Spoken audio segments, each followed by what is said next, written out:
2 to Turner. And he hits him! And the Phillies take the lead. 2 consecutive bases loaded, hit by pitches, and the Phillies go in front 7-6. Bullpen meltdown. Murphy's Law, defined by Merriam-Webster, is anything that can go wrong will go wrong. The 2023 New York Mets were certainly no exception to this epigram in a season which will be remembered for a long time. The hopes and queens were certainly high, and even if they were dashed after being eliminated in the wild card the subsequent year, the Mets were in the process of building back something special. Following that 101-win season for a franchise that has only made the playoffs in back-to-back years twice, the expectations looking ahead were certainly becoming reality as 2022 was becoming more and more in the distant past. 2022's offseason moves and acquisitions left Mets fans with lofty expectations along with some unknowns. They added 16 players to their 40-man roster from outside the organization, with a commitment of $806.1 million to free agents. Within their organization, the Mets re-signed Brandon Nimmo for 8 years at $162 million and Adam Ottavino for 2 years at $14.5 million, with an opt-out option after 2023. Following the 2022 postseason, the Mets wasted no time with their moves, making one a day after the World Series ended and extending their closer Edwin Diaz to 5 years at $102 million. Along with Diaz, the Mets brought in the reigning AL Cy Young Award winner in Justin Verlander from Houston, signed catcher Omar Narvaez from the Brewers, and Jose Quintana from the Cardinals, both of them for 2 years, and David Robertson for 1 to help bolster their bullpen. They also took a shot in the dark on the high expectations of Kodai Senga out of Japan. And not even an hour after the Mets trade James McCann to the Orioles did they get additional infield depth with Danny Mendick, as well as they traded for Rays lefty reliever Brooks Raley, who will make $4.5 million in 2023, and he is under team control through 2025. As all of these new faces were being welcomed with open arms into the Mets organization, the locking down of Edwin Diaz early on took a big stress off of Mets fans' shoulders.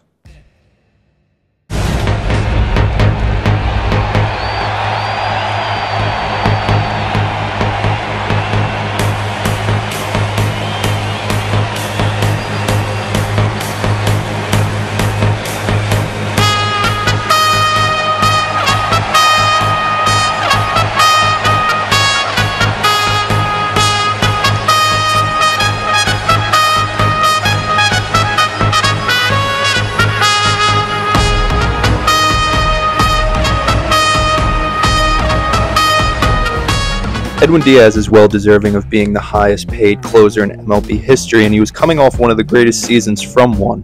In 2022, the NL Reliever of the Year struck out more than half of the batters he faced. In 2022, Diaz posted a 1.31 ERA in 62 innings pitched. He recorded 32 saves, 18 walks, and 118 strikeouts. He even received votes for the Cy Young. This is an award predominantly won by starting pitchers. So it only goes to show that the impact Edwin Diaz had on the Mets in 2022 truly had him primed and ready for another big year in 2023. Unfortunately for Diaz, amidst spring training, his 2023 expectations with the Mets came to a screeching halt. Edwin Diaz suffered a torn right patellar tendon in his knee, celebrating securing a quarterfinal spot in the World Baseball Classic. This ended up sidelining him for the year and threw a wrench into the Mets season before it even began.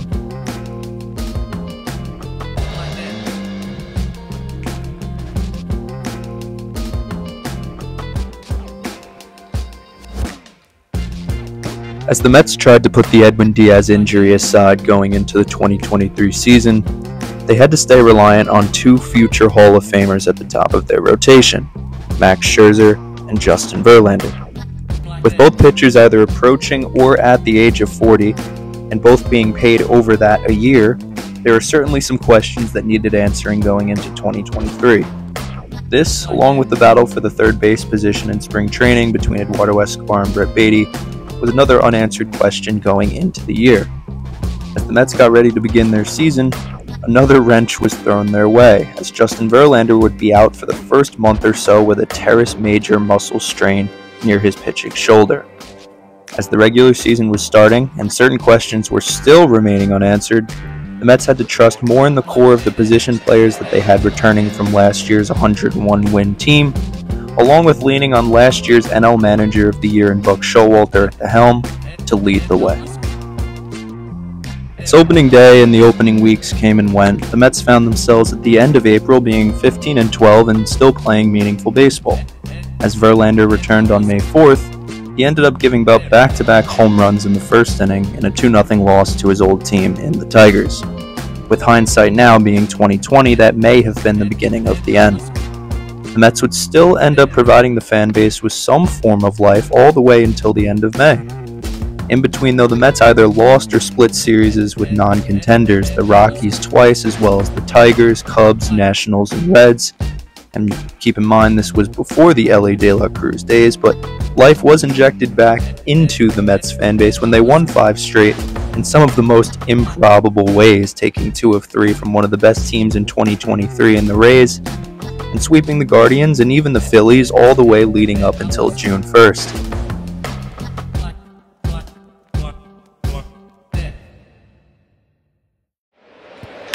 He drives one out to center field, chasing Nimmo back to the warning track, back at the wall, and he can't get it. It's a home run for Springer to lead off the game. The day after the 1st of June was the start of what would be the Mets' downfall in 2023, a fall from the highest $343 million payroll in baseball to not even being a playoff consideration. The Mets would go 7-19 in June and decreased their playoff odds by 13%, and essentially digging themselves a major first-half hole that they would have to try and climb out of. As time went on, it became more and more apparent that certain issues just were not going to fix themselves. The Mets made a trade on Friday evening that signifies a larger theme for the team, and that is using Steve Cohen's financial resources in order to get players they want. Sending Eduardo Escobar to the Angels for 2 pitching prospects that they like, and, according to a source, paying down all of the remaining salary for Escobar, other than the major league minimum, which is required that the trading team pay. The Mets are able to get players they want because of Cohen's financial resources. Now, this is something that I would expect the team to continue to explore as the trade deadline season goes on. At the Mets by the All-Star break were 42-48 and 4th in the NL East. To their credit, the Mets played some good baseball closing out the first half. They won 6 straight on the road against the NL West and the Giants, the Padres, and even sweeping the Diamondbacks. But unfortunately, the Mets never really could truly gain that traction that they were looking for out of the All-Star break, as they treaded water when they really should have been gaining ground, going 14-9 in July with the looming trade deadline on the 1st of August. The question of whether or not the Mets would be buyers or sellers continued to change, until we finally received an answer. Start with the move last night about midnight with the Mets. Traded David Robertson, who did a heck of a job this year. David, what was your initial reaction when you got the news? I figured I would be moved. I didn't know where. Really didn't have an idea of where, so it was kind of a shock. But it's part of this game. Hurts. I check my phone, and the first message I see. They bleeping did it. And I'm like, oh, crap, what did they do? And then I see that they traded David Robertson. And what did I tell you the last few days? You told me as soon as they trade David Robertson, it's over. Yes. That's the concession. Yes. Because we were talking about, at least I was thinking, man, maybe Max Scherzer, maybe Verlander, Tommy Pham, Canna. They're going to do something to try to sell, or at least when they get in that mindset, they're going to sell. They're not going to be buyers unless they go on a ridiculous run post All-Star break, which they have not done. They've been roughly 500. So it was just a matter of when and who they were going to start trading. And you said anybody but David Robertson, because that means it's over. Mark, what did you think when you heard the news about Robertson? It's unfortunate. It's a tough blow, but it's the nature of the business. And I think we were all expecting it at some point, so not surprising. Still hurts though. Do you, after you see them make that move, do you start to think about yourself a little bit more and what might happen in this next week? Sure. I mean, I'm only human, so yeah, it's in the back of my mind. But I mean, it doesn't really do me any good to think about it, or you know, you try to just keep it in the back of your mind and stay focused on playing every day. All right, breaking news out of Major League Baseball into CBS Sports HQ, where the Mets and Rangers have agreed to deal and send Max Scherzer to the Texas Rangers. And that has been confirmed by our Jim Bowden. The three-time Cy Young Award winner has decided to waive his no-trade clause in order for this deal to go through. Scherzer has spent just a season and a half in Queens, most notably headlining a record $343 million payroll for the New York Mets. He joins us now. Before we get back to Verlander, what do you got for us? The Mets have traded Mark Canha to the Milwaukee Brewers for a minor league pitcher named Justin Jarvis. That's what I've got. Oh. A minor league pitcher, at least. Fans are going to be happy about that. They needed pitching. I'm going to Google him. No surprise. So is everybody else right now. No surprise with Canha going. So this is the first of, we would assume, multiple deals here for the Mets. Little deals. Obviously, Terry, Justin Verlander would be a big deal. Now, I feel like you can't be sellers to that extent because it hurts next year. What would you do with the Mets with Justin Verlander? Well, you're talking to the manager. Yeah, right. Keep him. Come on, let's be honest here. I'm keeping him. That's what I'm doing. Right. Now, Verlander's 40, and Verlander has fewer strikeouts this year and more walks, but he's been a horse lately. Last 7 starts, a 1.49 ERA. To get to your point about the Mets, Pablo, I grew up loving the Mets. I find this absolutely amazing, and that was the word they used all the time, the amazing Mets. They won 101 games last year. They're 6 games under 500 now, and they added Justin Verlander. I can't see how you can blame this all on Edwin Diaz going out in the World Baseball Classic. No. Pablo, they're picking up prospects. They've waved the white flag. It's incredible. And by the way, whatever they start with next year, I don't think it's going to start with Buck Showalter. I don't. No. Breaking news 2 hours ahead of Major League Baseball's trade deadline. The Mets deal Justin Verlander back to Houston, where he helped them win the World Series this past season. He was also the AL Cy Young winner. Signed a 2-year, $86 million deal with the Mets this offseason. Went 6-5 with an ERA over 3. Has played really well over his last several starts, pitching the best he has all season, and headed now to a contender, the Astros.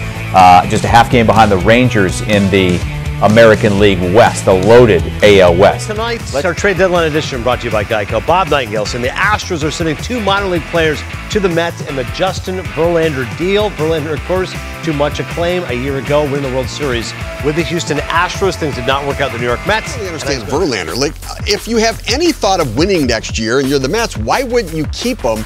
And this seems like a rather drastic, immediate pivot from where they were before. They won 101 games last year. They built up in the offseason to be a championship team this year. Change the owner. You can kick out the cheapest, worst owners in the world and get the richest man on earth. Right. And now what are they doing? Selling pieces off, saving money, and now punting a season next year. Really bad day for the New York Mets yesterday, and now we're going to be staring into a season in 2024 that will mean nothing. Another one of these 75 to 78 win seasons where the place is empty in September. Good morning, Joe. How are you? This isn't, the Tom Seaver trade in 1977. It's not, for me anyway, the day they let Darryl walk away in 1990. Right. But yesterday was, what can you say? I didn't want to see Verlander go. I did not want to see that. And when they made that deal, that told me that's it. They are punting on next year. How do you sell the Met fans? You got all the money in the world if you're Steve Cohen, and you're not going to go at the very least make the biggest offer next year for Ohtani? Yeah. As the Mets and their fans tried to cope with their new reality and looking ahead to 2024, they ended up receiving more clarity in certain spots they may never have had before if they never have sold. As the Mets focused more towards a new age brand of baseball in the Baby Mets, fans were able to see as games became less and less meaningful what exactly they were working with. From the questioning of his defense to the overperforming of it, and then the emergence of his offense, Francisco Alvarez has earned a stable as the backstop for the foreseeable future. For someone who was not even on the opening day roster and ended up catching 108 games and appearing in 123, Francisco Alvarez has certainly earned a spot in the Mets fans' hearts.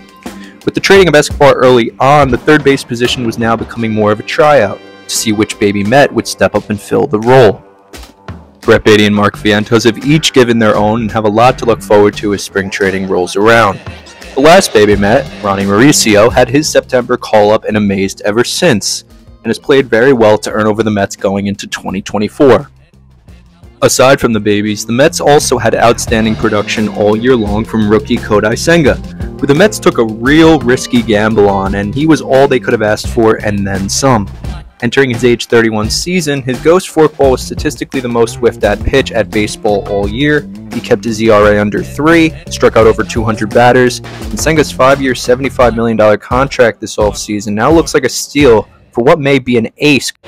And Stewart for the Rangers rally. There's another one to right track, and he caught! And Stewart is hit by the pitch, and the Mets win it! Contributions from DJ Stewart and the energy he provided at times did not go unnoticed as well, as Pete Alonso, who year after year continues to prove that he is one of the best power hitters in baseball, hitting 46 home runs this year and is the only player to have 3 40 or more home run seasons since 2019, and one of only 3 players in the same period to hit 50 or more, and his 192 career home runs since 2019 leads the MLB.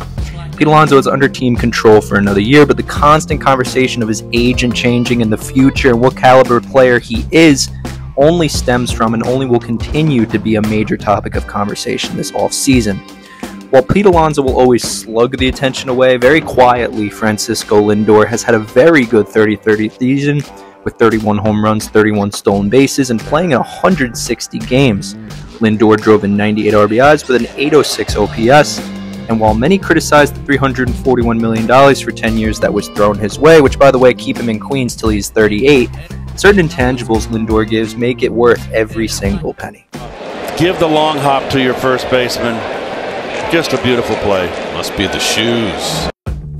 As the 2023 season came to an end, the Mets celebrated some memorable moments throughout it, including inducting pitcher Al Leiter, third baseman Howard Johnson, and broadcasters Gary Cohen and Howie Rose into the 2023 Mets Hall of Fame.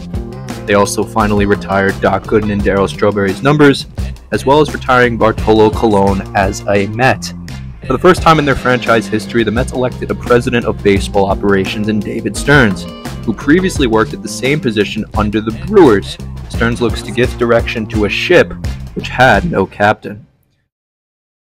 From the time we started talking, it became evident to me that not only do they have a real clear desire to win here, but they really understand that our franchise can impact our community. Understand that a sports franchise is not a normal business, and that we have the ability to affect millions of people's lives by how we operate.